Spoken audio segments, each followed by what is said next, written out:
Here we have a Sears branded Lasko from, I think it's 88, 89, with the brown style blades, which are pretty cool. This was acquired at Halfway to Blow Me Away 2026 on February 7th, and it was filthy. You can see how dirty it was in the checkout video that we did fairly recently to this video.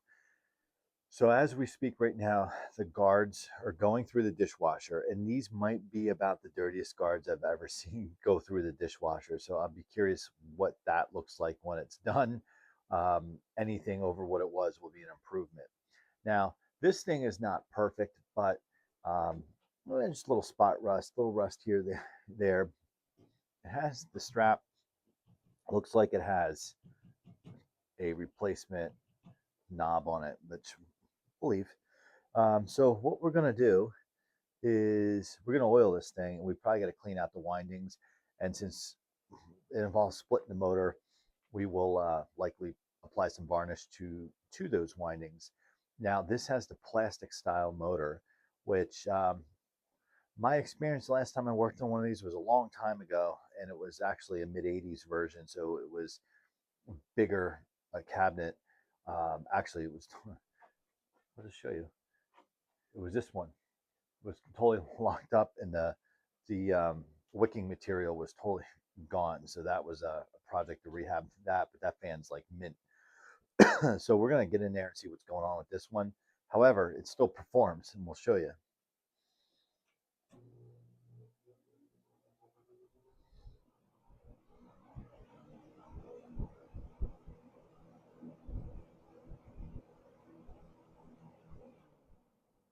So what confuses me with these things is, um, these fans are notorious for failing because of lack of lubrication over time. And what is interesting is this one has so many hours on it, and it's not bone dry. Maybe, just maybe, somebody was in here at some point in time, and maybe they did oil it. But we'll be able to probably do some detective work once we get in there. All right, so first thing we're going to do,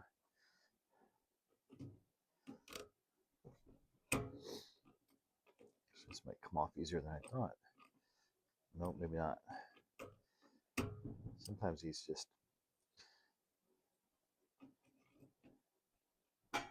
there we go.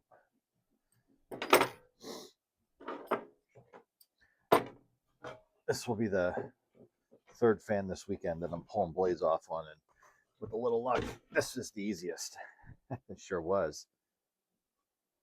These are cool, aren't they? Dust in there. That's interesting. Those aren't completely open. Very interesting. All right, let's get these out of the way. It's been a quiet weekend around here because you can see that rust. It's interesting the rust is at the top like that. It's been a quiet weekend because Eddie's out of town, and I don't really have plans myself, so this is what I'm doing. So I've been really enjoying it. All right, there's some rust on the shaft, so we're gonna sand this down. Windings look really nice on this side, but I think if I recall,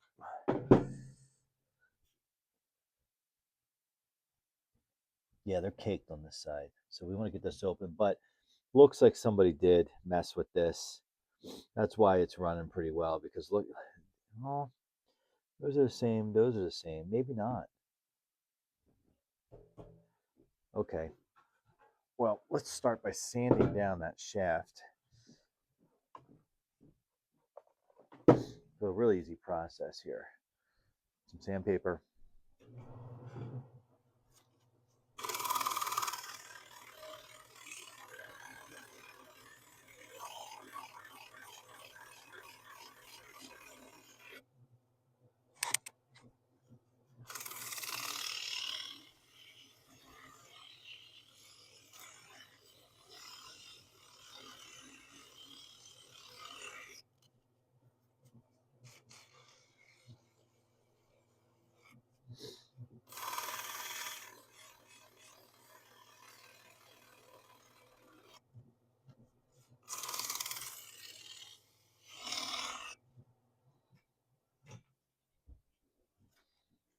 Nice.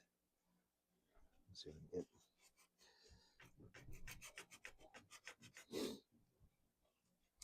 this. Came out really nice.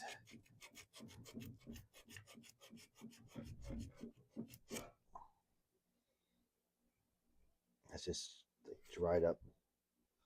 Look, do a little more.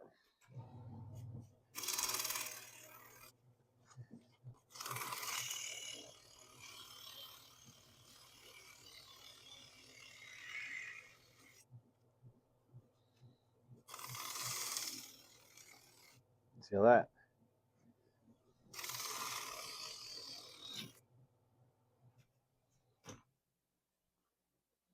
Okay, that's probably as good as we're going to get it. Not bad. Better than it was before. And the other thing too is you want to do that because when you pull the shaft through the bearing, you don't want to score it or anything like that with like rust or whatever. Okay, so now we have to get this thing off. I just want to see how this is held on. This is held on by like a wire. Okay. All right. It's been a while since I've worked on one of these guys. So you can take them off from the back. That's weird. Okay. All right. I'll leave that for now. Let's see how we want to do this. All right. It took some hunting to get the right size here, but we got it.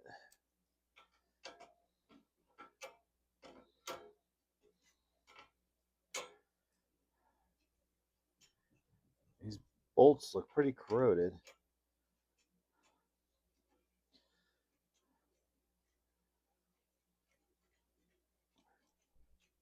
So these, kind of like the McGraw Edisons, also go right through the motor.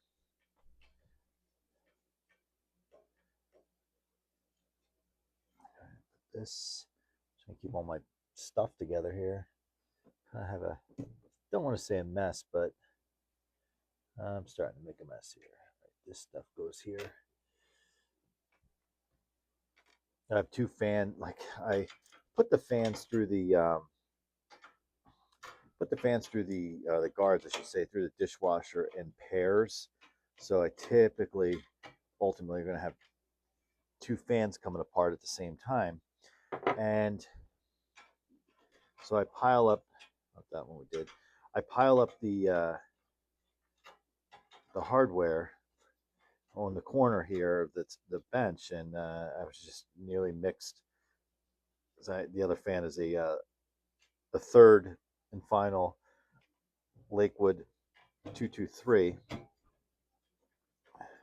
And if you check out the videos, I acquired 3 of them at a fan meet, and 2 of those 3 have been completely rehabbed. Well, I wouldn't say restored, but cleaned, serviced, just really, really put back together and highly functional again. All right, so let me cancel out this stuff over here. All right, we now have this off. Here. All right, let me see if I can bring you in for a closer look at what I'm doing.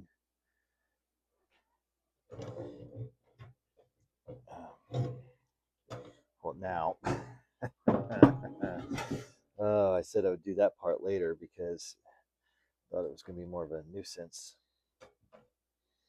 So they have like basically wire ties to hold the wires in place. All right, get that one off.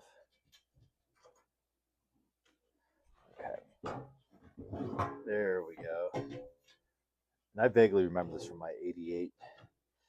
All right, now, okay, so there's, looks like 4 more bolts, so they hold the motor together like that. Hopefully my socket's deep enough to get through there. Yeah. And what's weird is they were all just hand tightened. See how they go?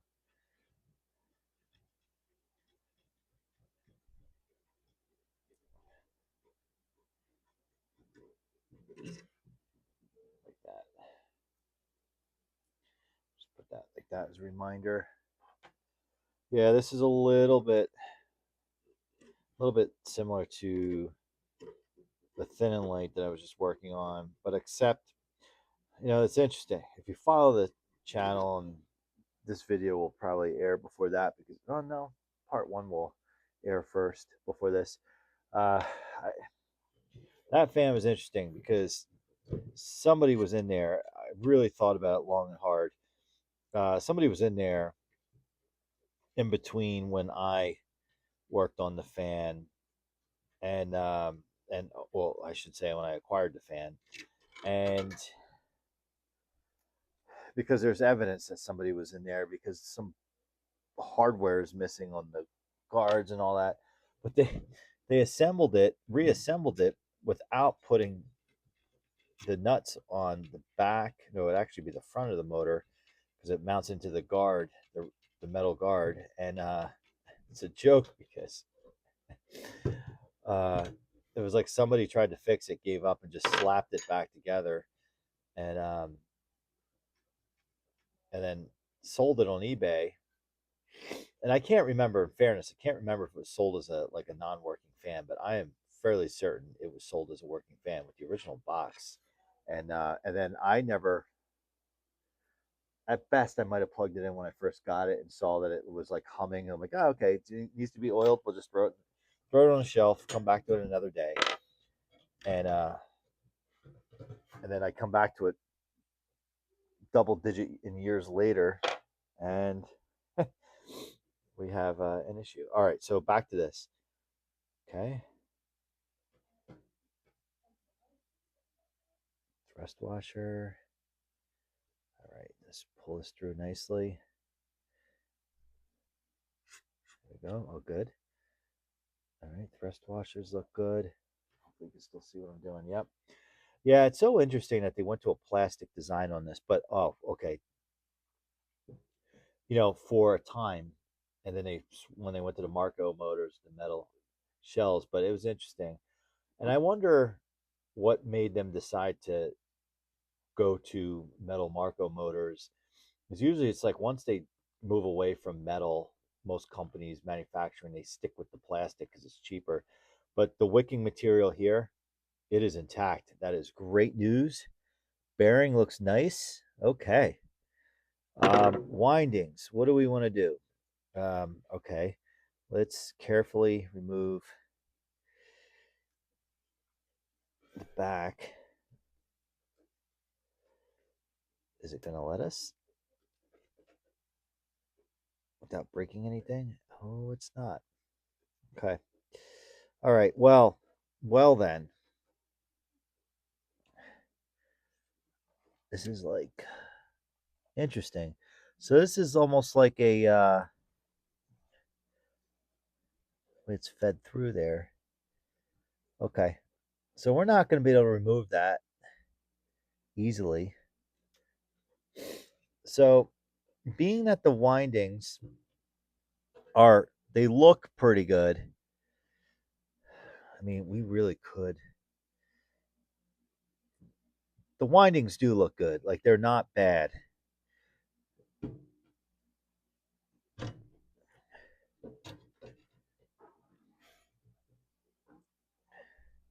I'm just feeling for any loose wires, and I don't feel any. This feels tight. So, how you can audibly? Well, I gave the answer. How you can determine if you might have a loose wire in the winding? Audibly, you get a hum from the motor, right? And over time, that wire, if it broke loose from there a little bit, it vibrates, right? And what happens to the insulation, it just kind of wears off, and then you can get an arc or basically a burnout. Motor flames up, burns out, and then it's done unless you can get someone to rewind it. I actually met somebody who does this kind of stuff. Very interesting to me. So this, and if he's watching, Ray, um, you're the expert on this stuff, but I'm more of a armchair visual guy here, and I'm just trying to do an inspection with my fingers here. And this is actually much less dirtier than I thought in here. So what we'll do, since we're open, we are going to get my Q-tips out and just gently go over the windings. I really think somebody might have been in here before, because there's just no way it would be this clean. And the reason I say it is the guards were just nasty, nasty, nasty, nasty. So this is what I do, just very carefully.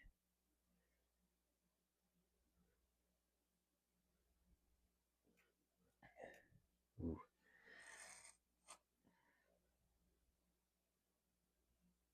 And again, there's not much coming off.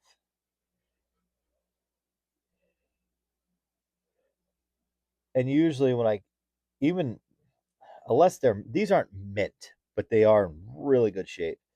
And unless they're mint, when I open the shells here, I usually always varnish.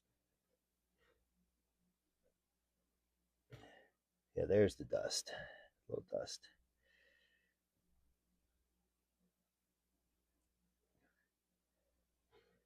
Look at that. Okay, so it's probably good that we're in here. And I'm sorry if I'm a little bit out of frame here. I don't have my cameraman in town with me.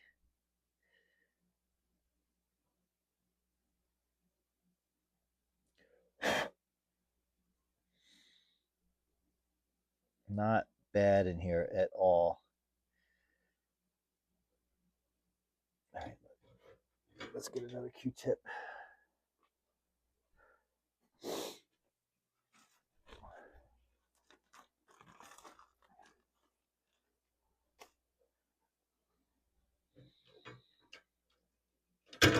Oh, well, there we go. Well, I just shoot. All right. Well, I just might have created a problem for myself. Boy. Okay. Well, the stator's out.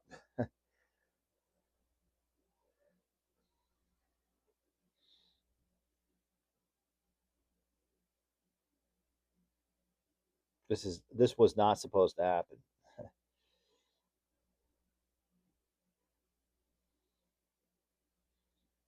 So we'll clean it.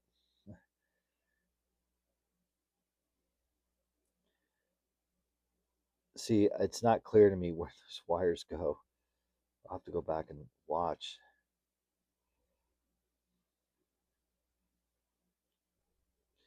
But I didn't break any of the connections from the windings into that.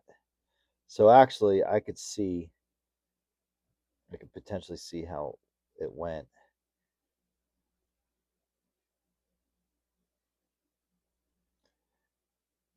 What I thought was going to be an easy project turned into a little hard. So because now I'm definitely going to hit this with varnish.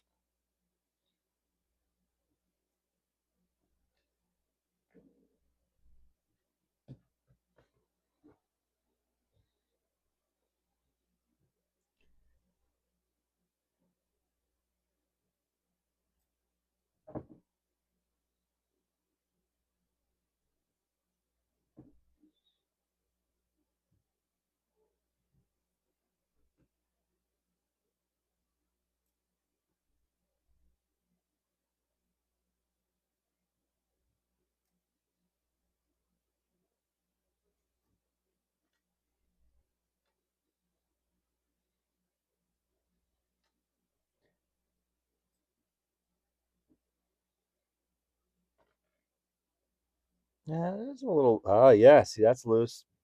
Okay. Maybe this was a blessing in disguise.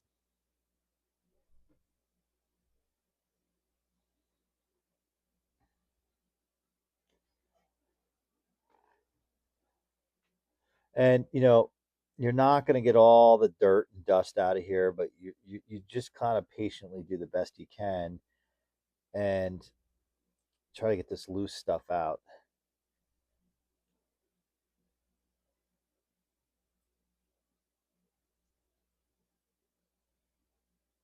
All right. Yeah, right there, that's the loose one. Right there. That's what I'm going to go after. This side's pretty good. Okay.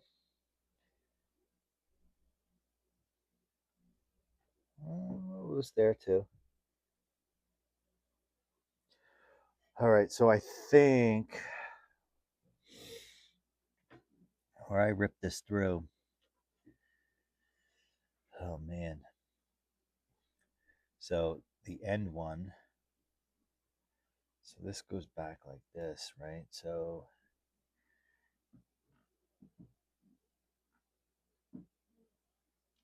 second to the end. Well, there's three.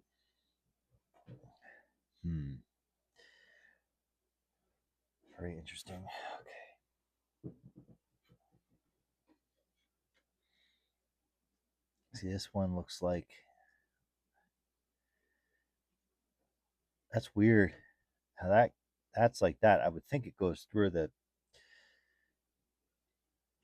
unless I pulled it through and it's just resting there, which is very possible.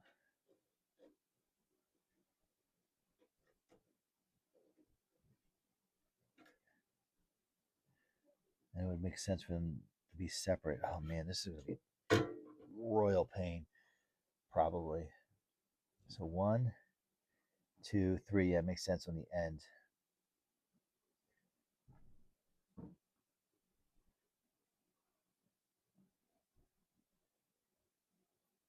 Yeah, I think. Okay. All right. So what we're gonna do is we're gonna go up and I'm gonna go up and varnish this, and I can see the connections. I'll go up and varnish this, and then we'll come back. We're gonna oil these wicks, and then we will proceed from there. All right, so we're up. The windings are drying. I am nervous about that. I've not dealt with that before, so I don't really know. Oh man, I don't really know how that. I'm gonna be able to get that back the way it should be. A little sandpaper on the rotor here. That's pretty. This rotor is a little baked. Yeah, sometimes I wish I really knew the story behind these fans. All right, so we have to know. Remember this. I'm going to actually take a picture.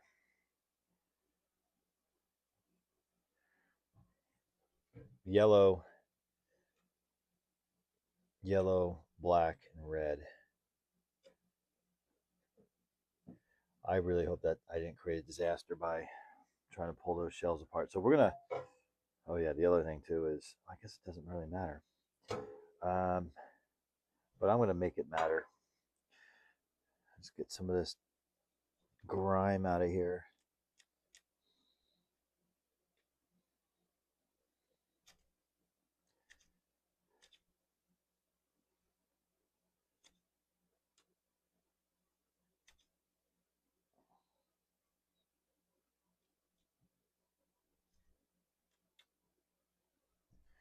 So this is the front. That's the back.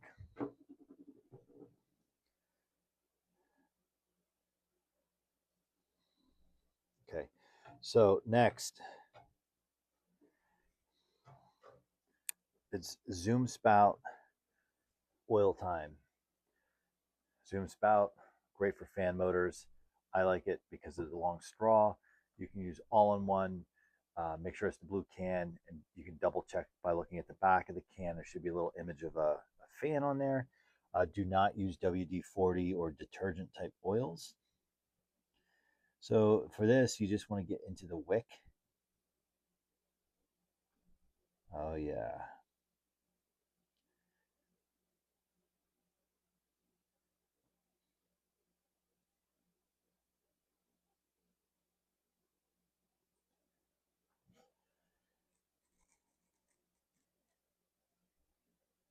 It's going to be a happy fan.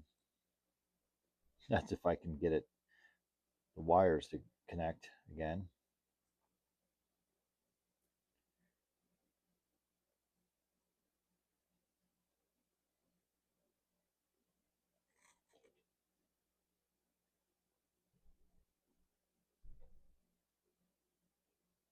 And what we'll do, it's absorbing all of this. What we'll do is I'll put a paper towel down, and then I'm just gonna, man, I need to get more Zoom Spout. I've been doing a lot. Well, I got about half of it. I've had this for years. I'm gonna put a paper towel down, and we're gonna put the shells on it, and then I'm gonna hit the inside of the bearing, and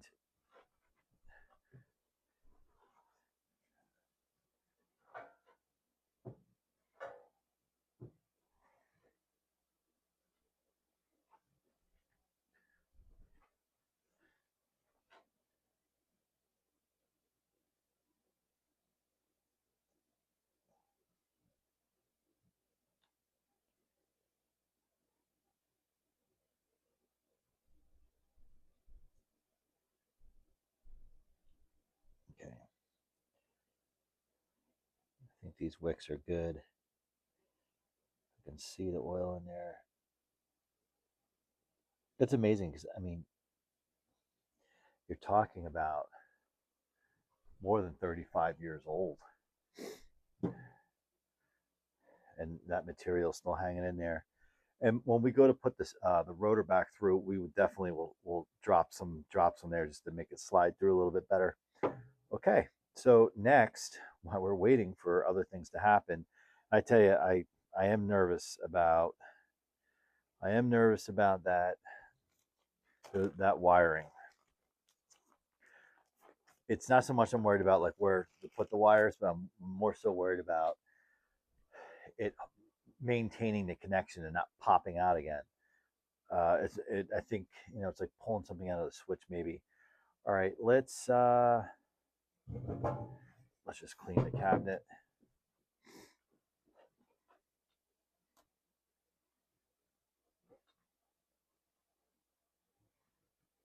So I have Magic Erase, and you just want to give it the old wipe down. So this is an off-brand called Smile Powo. It's a smile, and the letters POWO, all is one word.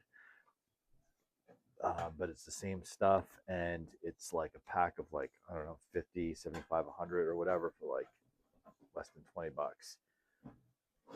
I tend to use one or two of these per fan, but it is, yeah, see, it's doing a pretty good job.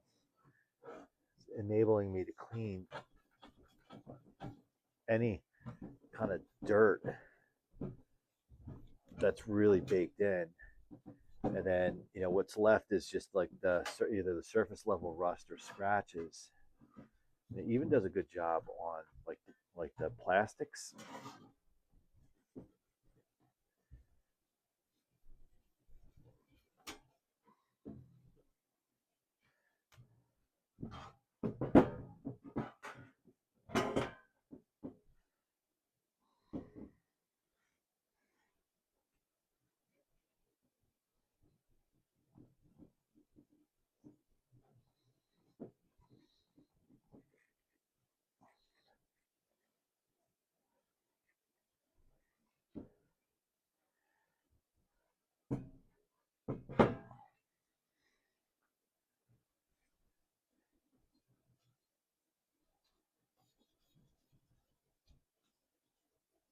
fan like this would be a candidate for a paint job, but we're not going to do that.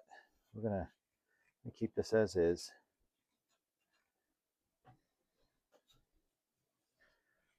I haven't done, I've done enough paint jobs to have gotten decent at it, but the hardest part is matching the color. It really is.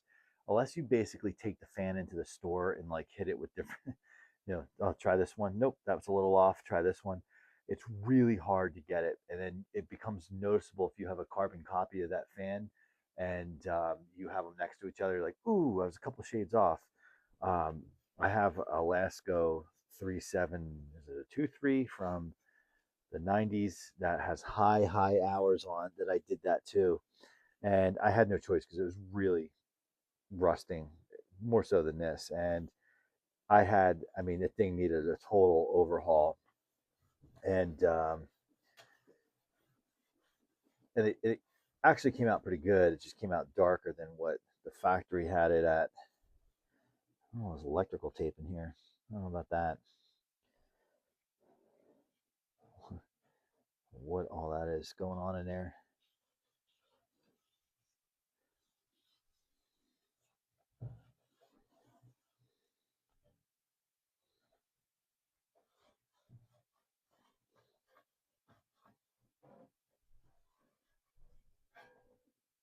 I see that coming off. So what we'll do on the inside is once I get, yeah, there's that rust spot. Man, it's gross. I don't think I want to touch that anymore. I have another kind of dirty one here.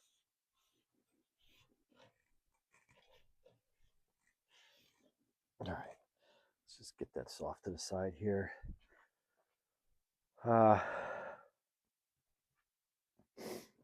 Move this over in the trash pile.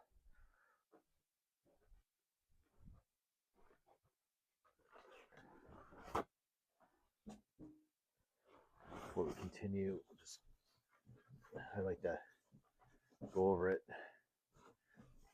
get any of that wet water off of it. Of course, water is wet.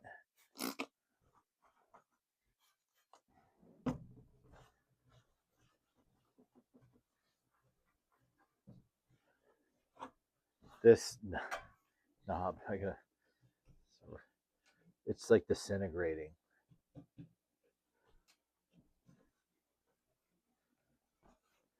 Right.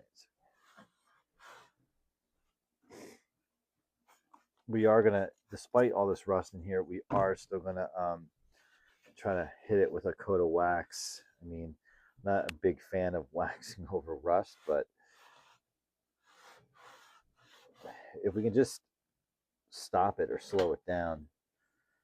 I mean, if this was like just all orange down here and a mess, then this would be I would definitely invest in the time to do a restoration. And this cord, I don't really know if I like this electrical tape down there, and I don't know if that was a factory situation or what, but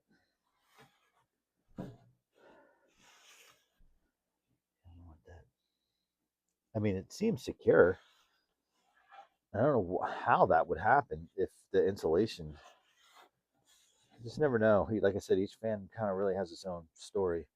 But already I can feel. I mean, this has that factory feel to it, despite all that rust. All right. So what we didn't do is do the bottom. You know what? Before we do that,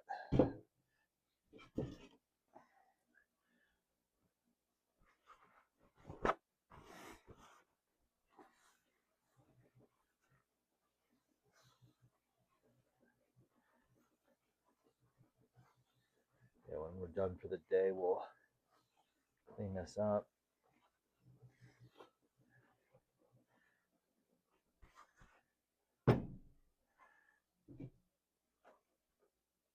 This is, I think, the third fan video today, and this has been, because it's the weekend, it's been like project based. So we'll just hit it with a clean one here. Weekends, sometimes during the week I'll work and be really busy, and I a lot of times I'll pop down here during lunchtime to do my filming, and but to do something like this is sometimes really hard to just keep it to an hour. I don't mind going back to work and eating lunch at my desk while I work, but all right, so we got the bottom done. Okay, so we're gonna hit the blades next. I put them over here.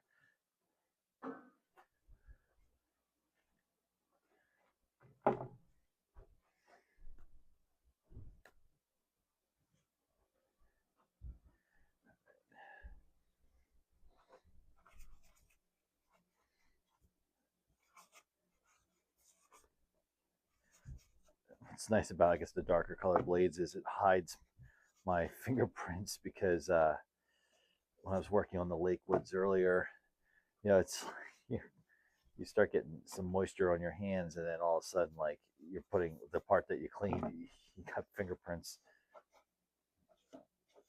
All right, and then we'll just try to dry that off. Once we get both sides, I'm gonna hit it with just some surface cleaner, just to get anything loose off.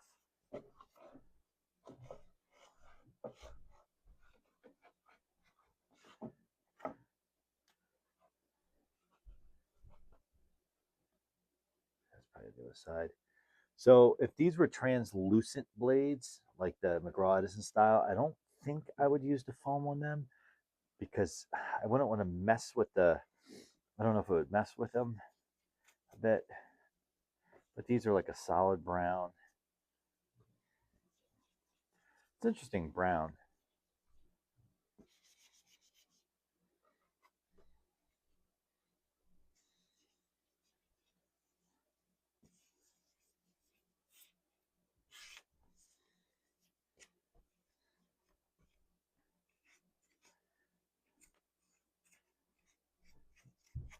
All right, we will put this over here.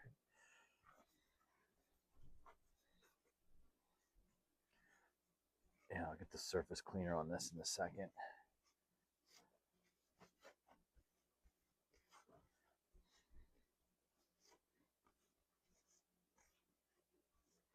If I did jack up the motor with those wires, um, I do have a lifeline I can reach out to on this, although he's probably getting annoyed with me. I have something over his house that due to big time user error, me, he's trying to correct. And as we were working on some of it together, we caused another problem. We actually busted the bottoms of these off from the cabinet. And so I don't want to overstay my welcome with something like this. I do indeed really try to repair something on my own, but if I think I'm going to end up doing more damage, or if I did by mistake do more damage, I try to get help, but I really try to figure it out on my own. Most of the time it's on camera, but other times, more recently, I've been kind of doing the troubleshooting a little bit off camera, and then if I got it, I get back on camera and explain what I tried, and then show what ended up working. All right, yeah, making a giant mess. Hit this side.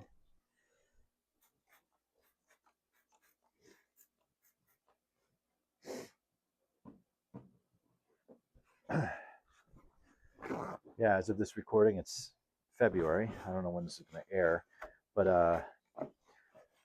just a cold weekend. Not much going on. Eddie's out of town. His mom and his sister and that side of the family in Florida for winter break. So I was gonna tune some lawnmowers, but I didn't feel like because there's so much snow outside, I would have to like move the Mustang out of the garage, like it just dealing with the snow. So I just thought, you know what, we're gonna keep working on this stuff, especially since it's newly acquired. I mean, I've only had this stuff for a week. Pretty nice, right? All right, now we're gonna once again clean the table.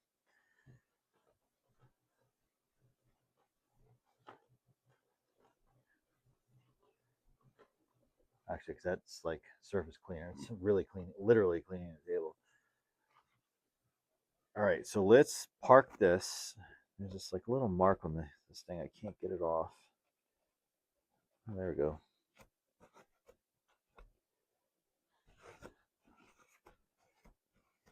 Let's try the foam one more time in this spot.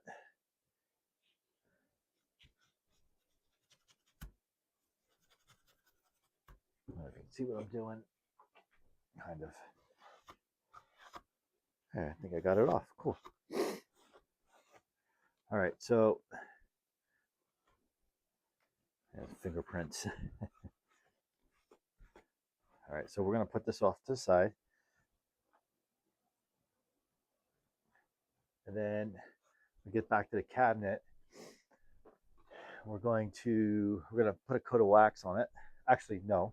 Before we do that, you can use this foam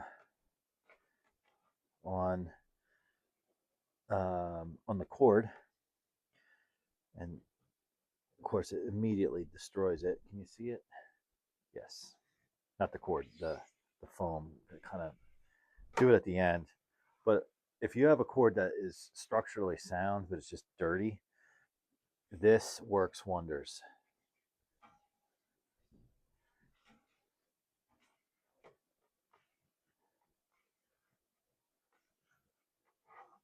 All right, so we're done with that.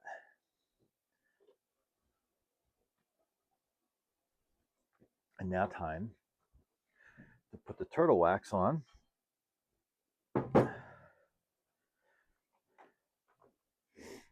There was the saying, polishing a turd, something like that. Well, this cabinet is not surface level perfect, but again, the wax will enhance what's there and then protect some of the vulnerable spots. Now, as I said, I really don't like putting. That kind of came off. That came off. That's actually smooth where that rust was. I don't like putting wax on top of rust, but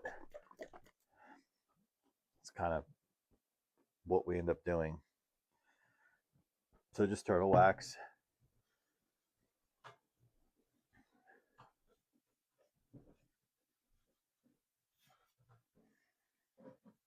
I feel like some of these fan manufacturers, their finish is better than others. For example, McGraw Edison cabinets, they rust so easily. And if you ever are collecting fans and you're trying to play a little detective to figure out the fan's history, you easily can tell if it was used in a window. Most of the time, if it has that thin line of like rust going down, going down inside the cabinet, just moisture in the air. It's not like they didn't use it in the window while it was raining, but because usually if that's the case, like water ends up down here and it's a big rust scene. But if it's just up top, see, that's why. If it's just, I should say, along the sides and maybe a thin line in the bottom, it was just used while in a moist environment, like the Northeast, for example. And it's not the end of the world for sure, but you want to get some wax on it just to prevent it from getting worse, even if you don't use it in that situation again.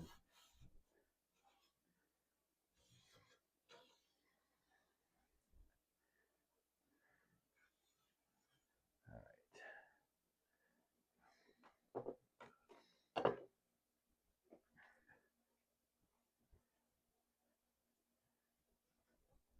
it was kind of cool. I got to say, working on these fans and getting them back together when they're working pretty well is pretty rewarding. As we're working on this one, I keep looking over to my left, which is out of frame for you, but there's two Lakewoods that I got the same place I got this one, and they they needed service and cleaning for varying degrees for each fan. And I'm just looking over at them, and they just came out fantastic, fantastic. And it's fun. It's a fun part of hobby, and that's why I like doing what we're doing right now. Um, when I have a little more discretionary time, unlike during the week, because I could take my time and enjoy it versus rushing myself. I'm so nervous about this. Oh boy.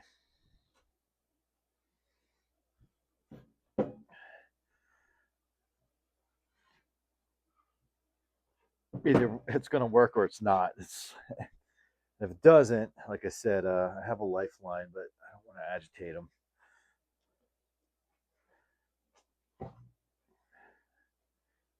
Put a little too much on there for what I wanted to do. Just wanted to do that. And then just make sure we get this part.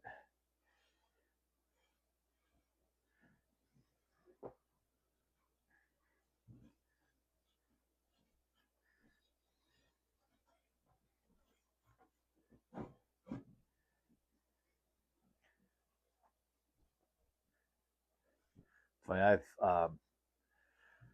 I feel like with these old fans, right? I feel like when you're working on them, like you can never have too many spare parts, right? But having spare parts usually means the fan had to expire for it to be a parts fan. And I was just thinking, like, if something was up with that motor and I can't, electrical stuff, that shouldn't be a problem, because as long as it's structurally fine with the windings, the rotor, stator's good, bearing, all that shaft, it should be fine. But what I was thinking is like, oh, if I had a Marco motor sitting around, they don't. I have blades, I have cabinets, I have guards, but I don't have motor. But then I would have to pop the switch out, like I would have to do all that stuff. So, all right. Okay, so now we're going to do the blades. And if this doesn't work, this is how you learn, and that's also how you create a part 2 video. Blades back over there.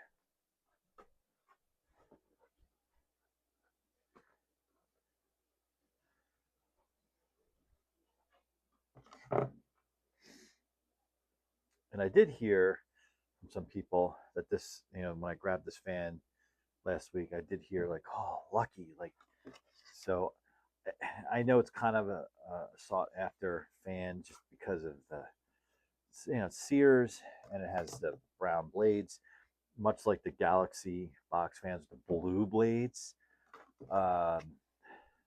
Be really super cool to get your hands on those. There is a pair that's been for sale forever on eBay. There's a pair, like literally two, with the box. The guy wants $1,200 for them, and they've been up on eBay for years. They're not worth $1,200, and and here's the thing with ripoff or whatever. At some time, there are times where the market actually corrects, like meaning that is way above board for the market price. Yeah. Are they rare? Absolutely. Are they sought after? Absolutely. Would any collector be proud to have them? Absolutely. But it's just not worth that much money for a collection. Like, even somebody who has the means. Like, look, I'm not to disclose too much, but I kind of have the means to do that, but I'm not. Like, it's ridiculous. So I will chase after a unicorn fan and pay a little bit more, but I'm not paying into the thousands. Even if he sold you one for 600, not doing it. It's not worth it. I would say for something like that, just for one of them in that kind of shape with the box, 250. 250. I think that's reasonable. Like there's an infinite speed fan out there for 250. Not worth it. Not worth it. And I love those fans. And the guy has out there no box or anything. I have one with a box that's really minty, and I'm not selling it. No way. It means a lot to me for multiple reasons. One, just because I love those Edison fans, and I've been chasing that one for a while. Two, comes from a guy who I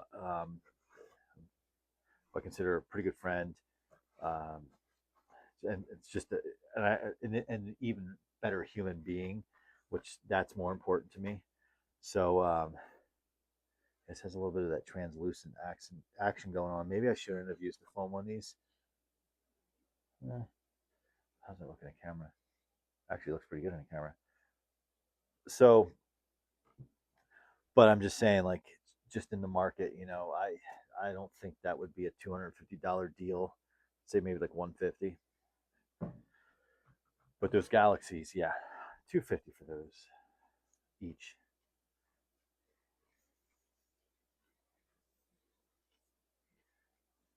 I think the blue blades are probably even more rare than this. Although I haven't really seen these pop up. And I do look on eBay, and I've had some things come from there recently. Uh, every once in a while, you can find something that's reasonably priced and the shipping is like reasonable, and that's what has occurred, and that has worked. I've also, and this is a tip for you guys, if you're looking for something on eBay, um, do the make an offer. People are pretty good about that, and I was able, Eddie sometimes will say, "Hey, I want this fan. I'll pay you back," and I'll say, "Okay, I'm going to try to negotiate for it." And there was a little mini McGraw Edison he wanted, and I think I got it for like $20 less, something like that, and which threw it into the. It went from like little, okay, kind of on the high end of normal, to the like very reasonable side. It was like $45 or something like that. Very reasonable. Needs work, the fan, but it came with the original box, which was awesome. All right. Aside from my fingerprints, this looks pretty good.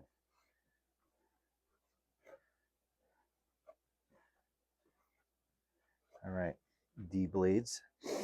D blades with an open hub. Let's put this back over. Okay, so I think next is to go get that rotor. Oh boy. Or not the rotor, the stator. Okay, we now have all varnished. And yeah, that is in good shape where that was where that felt loose before.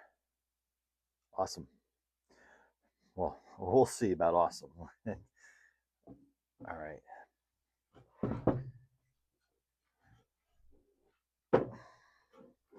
Now, for the viewers out there, I need you to have patience with me as I do this because this is kind of a new territory for me with the wires that came out. Now, either I got myself in a situation where I messed up, or this is totally correctable. Because you can't talk to me live, I don't know. I'll have to wait for the comments and the thrashing I could get in the comments. Hopefully, some good words of encouragement with this. All right. So, if I remember, yellow.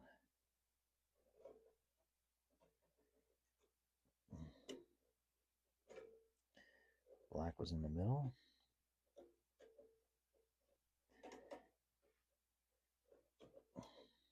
And then red was on the end, I believe.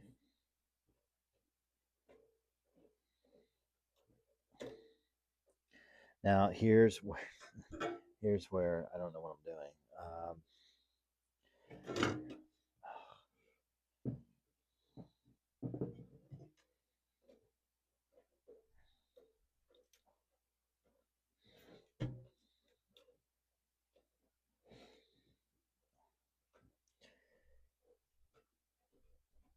I may try this like a couple times on camera and then off camera, so I'm saving you the agony.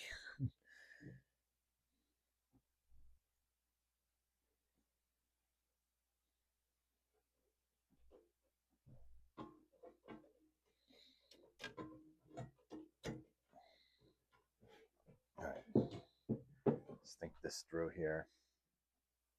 Okay, so I did do my best to snap those wires in, and I think I might have them correct. If not, there's one variation, that yellow wire, that could mean the difference. And I basically looked at another fan to kind of confirm that. So I did carefully put that back, and I'm having a little issue here. I just don't think this is all. I know what's going on here. We need to just adjust this a little bit. Let's get this out of here. Ah, boy.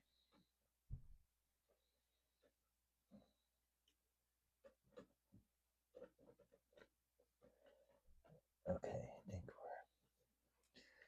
think we're lined up. That's the key here. Is lining up everything. Yeah, we're lined up. And then drop this in just carefully.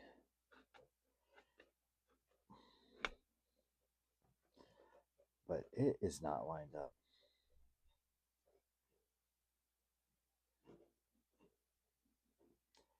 All right.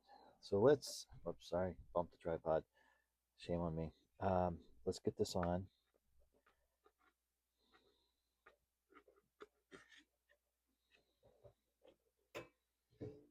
And the holes lined up nicely. This doesn't want to turn. So I know from my own experience that you have to, at times,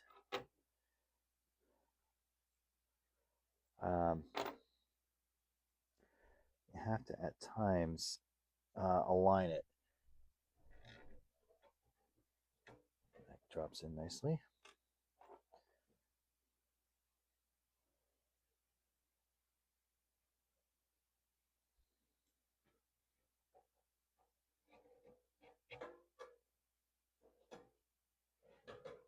That drops in nicely.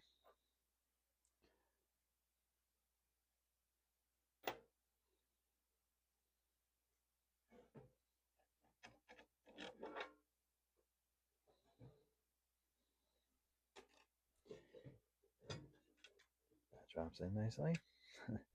So there's 4 of these. And but before that happens, the 4th one is 1, 2, 3. All right, so let's do this carefully.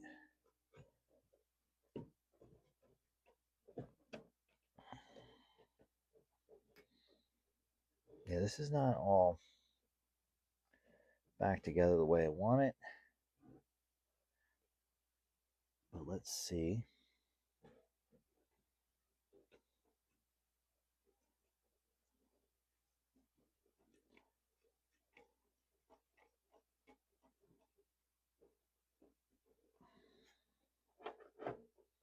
Where's my socket?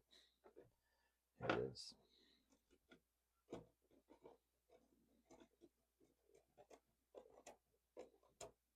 Let's just kind of hand tighten those down for the time being.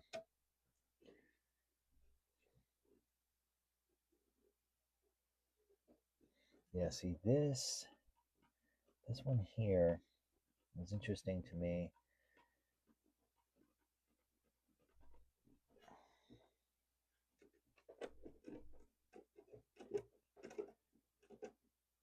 Oh, there it goes.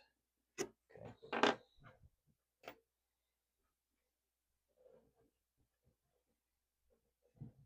There's the other one there.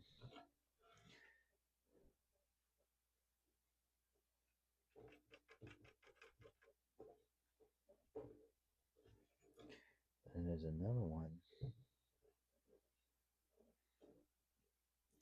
You know, if somebody was in this motor, I could tell you why right now. Because that shell, yeah, because that was kind of sticking out last time before, and I thought it was odd. I just got to make sure that these, no, this one actually needs to go, well, this one needs, this one at the bottom. Yeah, this is weird. This one at the bottom needs to go over here. Okay. It is a weird design. And I'm trying to, this is where I'm playing detective work with somebody in here before, because see how that sticks out? Because there's not an opening there. And it was like that when I took it apart. And I remember thinking that it was kind of weird.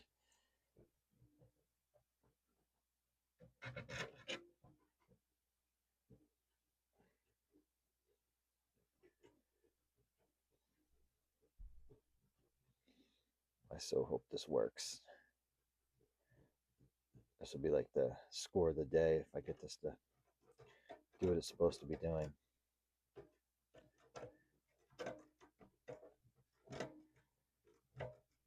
All right, I need pliers. Whoops, that doesn't help. Where's my socket?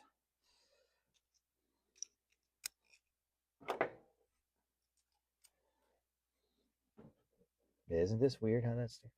Ooh, see, that is not right.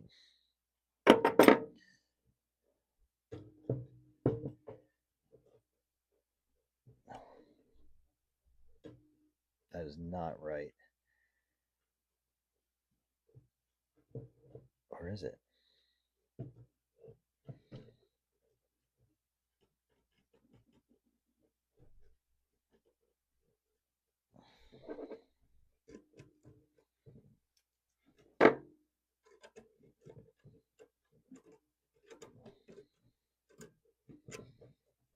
I'll see, now it's spinning nice. Okay. It's spinning nicely.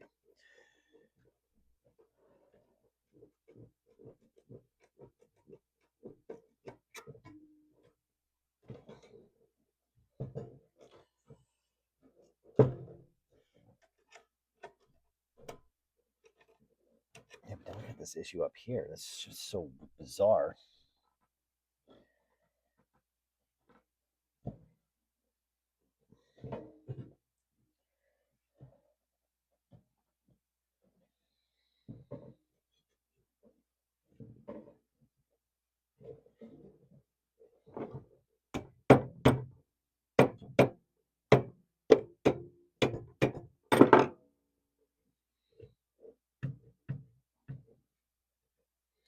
Yeah, something is up here. This is not correct.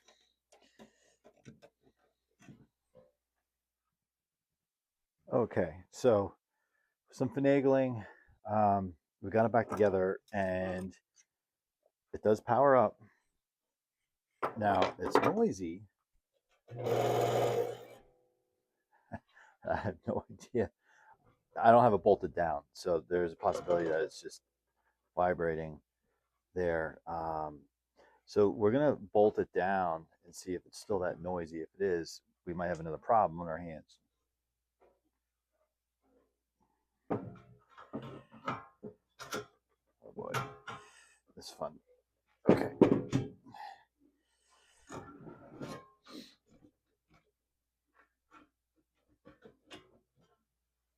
You see what I'm doing? Kind of. Right. That's where I need Eddie. Let's try to raise this up where I think I'm gonna be.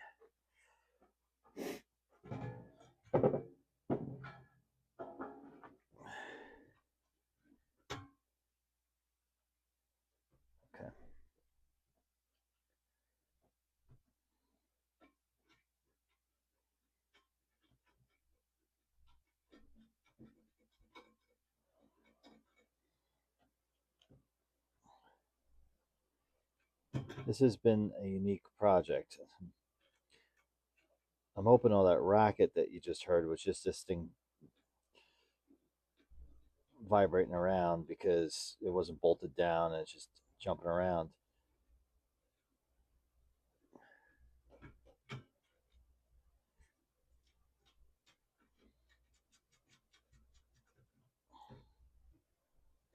But we'll see.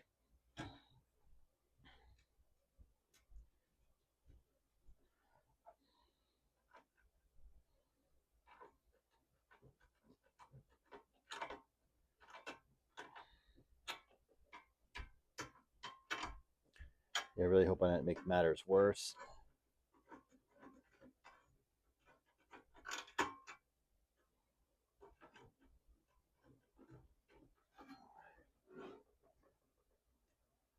I mean, it's free and clear.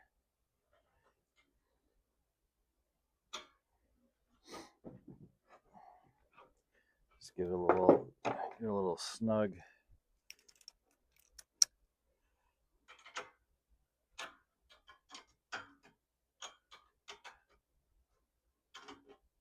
Okay.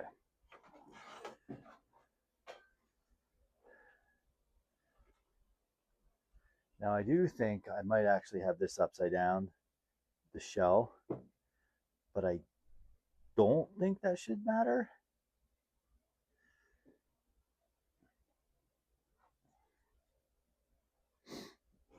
It was actually the best way that I could get it to fit on.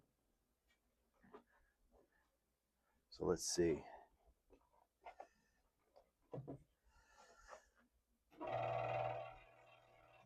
I don't like that. Why would it be doing that? It spins super freely.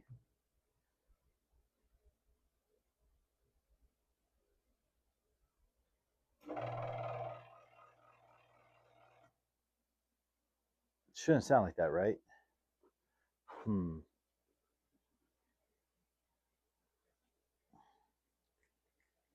So what I'm doing is I'm looking up at this Eastern Electric here, how it's mounted. Okay, so that just uses 3 bolts. And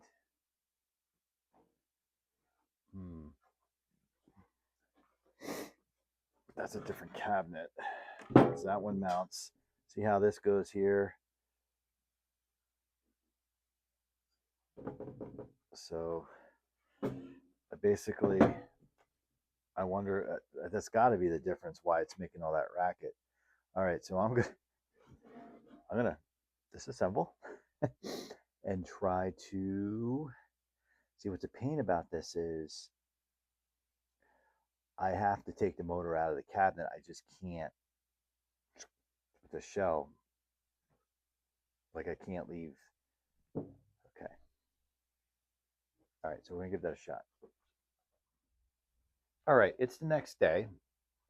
I stopped. It was like 6 o'clock yesterday in the evening, and I was hungry, and I knew dinner was about to be.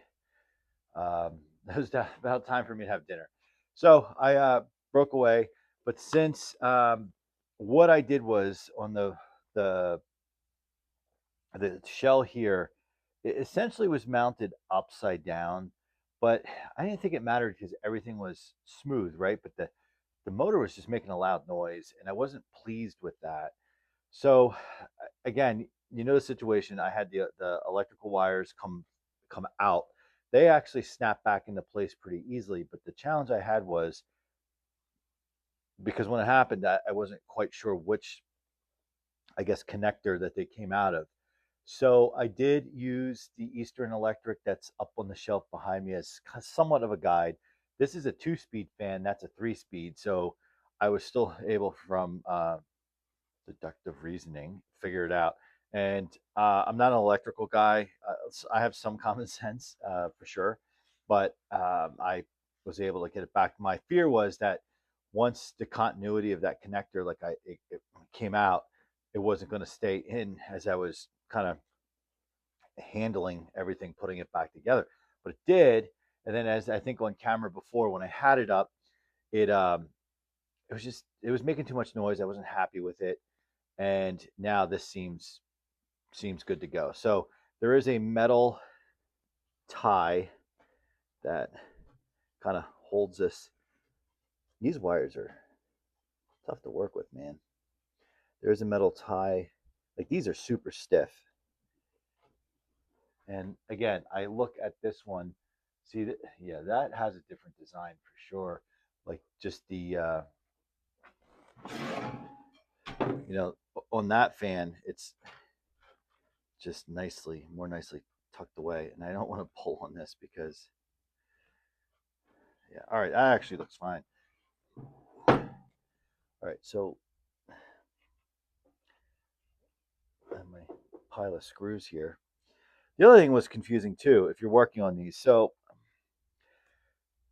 there's four, logically, there's four bolts that go through the shells out to the other side, right? And there's four openings. However, there's actually six openings on the shell, right? And logically, you see the shape of these; they don't go all the way through. Now, if you go back earlier in the video, you'll see that this is how we found the fan, and logic would have that lined up there, lined up there.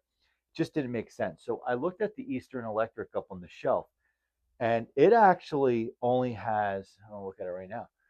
It actually only has three, despite having other openings on the cabinet or the frame here.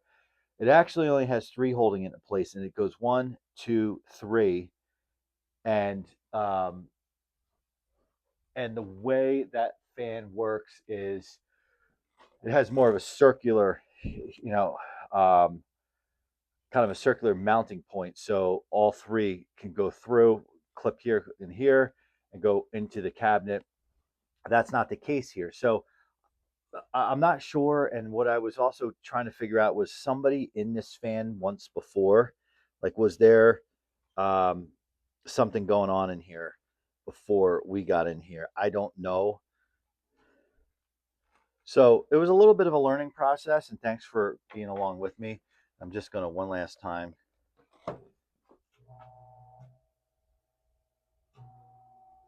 Yeah, so I think we're good. So we're going to put the blades back on now.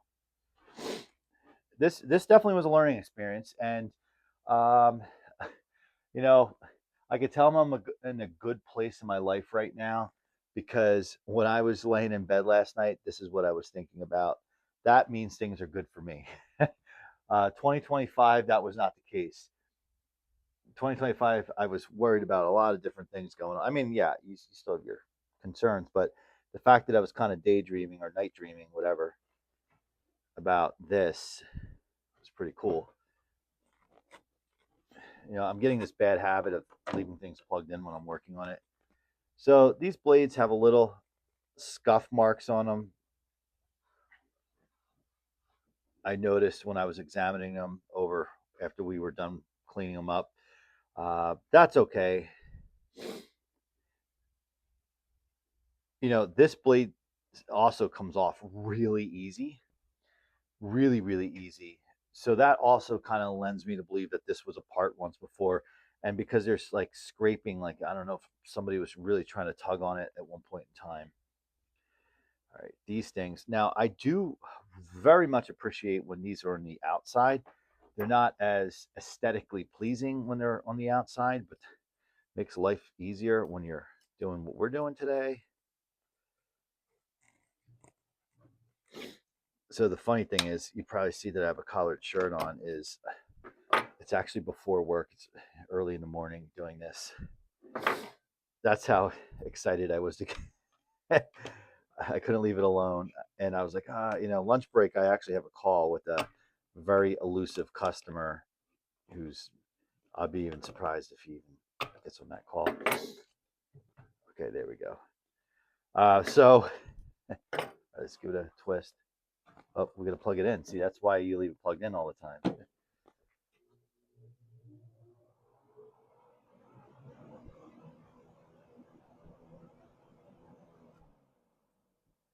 All right. So I have the guards here.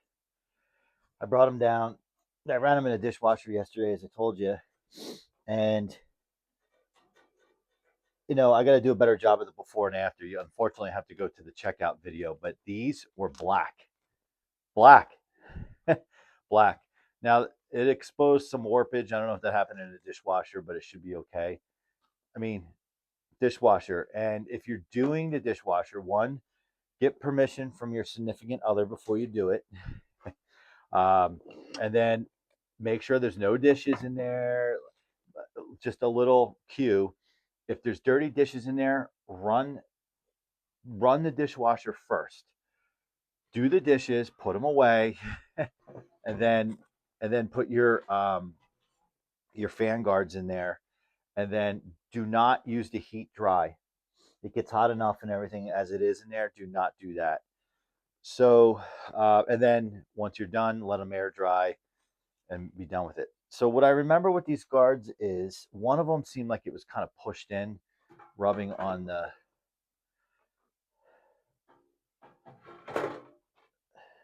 this one rubbing. Is that going to rub when we screw it down? I think that one's okay. Let's just double check with this one. Yeah, so that's my that's my PSA announcement with the dishwasher is just this is the one that was bowed in. Yeah, that was the one that was bowed in. PSA with the dishwasher, if you want to do that, luckily, thankfully, for circumstances I won't get into, I am the homeowner here and it's my dishwasher, but at the same time, I am courtesy. I have courtesy for the others. Okay, so I'm gonna do this. You don't have to watch me do it. You know how to do it. Well, here it is. You stuck with me, and we rehabbed this thing as best we could. Some dust from when I laid it down to put the guards back on, and here we have it.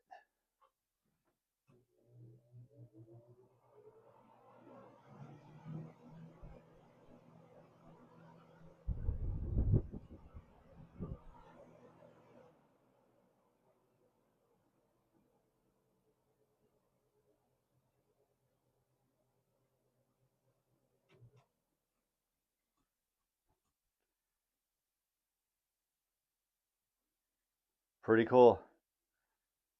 So I learned a good deal with this one, as I said before, and I learned I kind of learned how to deal with those connectors should they pop out, and have a little confidence in my ability to kind of put them back. And a lot of that I did off camera because there was a lot of, I want to say trial and error, but I wasn't quite sure what I was doing, and I wanted to make sure that I was doing the right thing. If you were trying to follow along, or scream at me in the comments to say, no, this is how you do it, you're doing it wrong.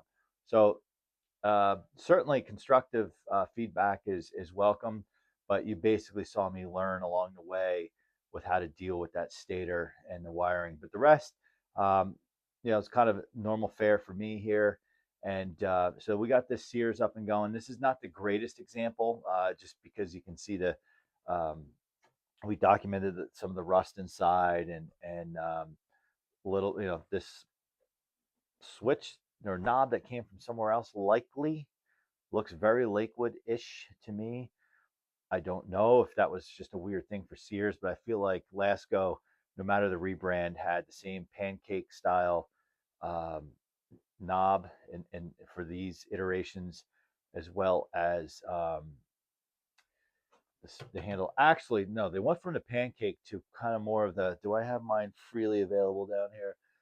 No, it's kind of back a couple layers on the shelf, but they did go to like a taller uh, type switch, but it looked different than this, for sure. But if anyone knows anything about that, I don't know if that's a Sears one off for whatever reason. But all right, again, thank you for watching. Comment, like, subscribe.